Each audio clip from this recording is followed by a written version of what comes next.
Dans le cadre de la lutte contre l'immigration clandestine, une collaboration entre le CIPA de Saint-Louis et le projet Tierra Firme vise à former des jeunes au métier de l'agriculture afin de donner à ces derniers des opportunités de travail.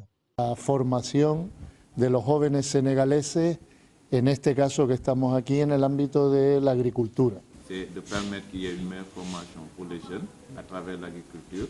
C'est un projet qui s'appelle Tierra Firme, qui est développé par le gouvernement des îles Canaries, avec la Chambre de commerce de l'Espagne. Ils vont continuer à travailler dans ce projet pour que les jeunes Sénégalais aient l'opportunité d'avoir les compétences techniques de pouvoir travailler dans le pays, ce qui leur permettra d'atteindre l'objectif de la souveraineté alimentaire et aussi à l'emploi pour les jeunes. Appuyer les jeunes pour qu'ils aient une formation et qu'ils aient une possibilité de trouver du travail dans le propre pays est une manière de lutter contre l'immigration, afin que ces jeunes-là ne soient pas obligés de risquer leur vie dans l'océan. Financé par le gouvernement espagnol, ce projet est à sa phase pilote mais vise une centaine de jeunes qui seront exclusivement dans le secteur agricole. Je pense qu'ils ont un programme, une ambition de pouvoir accompagner plus d'une centaine de jeunes. Donc on est en phase pilote pour voir effectivement comment la formation est pertinente par rapport à leur démarche d'appui. Pour une cohorte de 8 jeunes ont été sélectionnés, tout comme dans les autres centres de formation professionnelle, dans les métiers à haut potentiel emploi. Nous en faisons partie, c'est pour ça que nous assurons là le volet agriculture. On est avec 8 jeunes qui sont en phase de formation pour une durée de 6 mois ici. Après les 6 mois de formation, les jeunes seront certifiés et ils vont aller sur le terrain. Ils vont avoir faire 3 mois en entreprise. Ce sera à Thiès.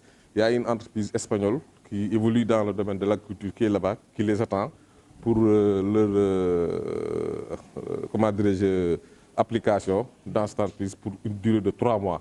C'est ce qui compléterait effectivement les 9 mois de formation dure que les jeunes vont avoir effectivement pour avoir une qualification et éventuellement pouvoir se prendre en charge pour leur insertion. En conformité avec les orientations de l'État du Sénégal, ce programme tient également à accompagner le gouvernement sénégalais dans sa politique de la souveraineté alimentaire. Vous savez qu'avec le nouveau régime, il y a des orientations fortes qui ont été données. Ces orientations vont dans le cadre effectivement d'aider les pays à diminuer la balance commerciale. Le Sénégal importe beaucoup certains produits céréaliers tels que le riz, le maïs, qui grèvent la balance commerciale. Vous savez qu'avec tous ces milliards perdus à partir de l'importation, le président, son Excellence M. Bassirou Diomaye Faye, vraiment a donné une orientation pour éradiquer complètement cette dépendance à l'extérieur en termes d'alimentation.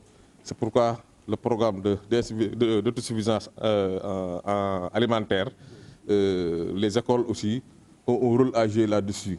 Et ce programme aussi entre dans cette dynamique effectivement d'accompagner à l'autosuffisance, à la sécurité alimentaire au niveau du Sénégal, dans la mesure où les jeunes qui seront formés seront en mesure de pouvoir contribuer significativement à la production alimentaire au niveau du Sénégal.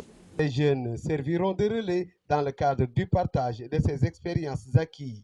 À travers cet accompagnement des partenaires extérieurs, d'autres jeunes pourront espérer en bénéficier et contribuer de façon significative à l'éradication définitive de l'immigration clandestine.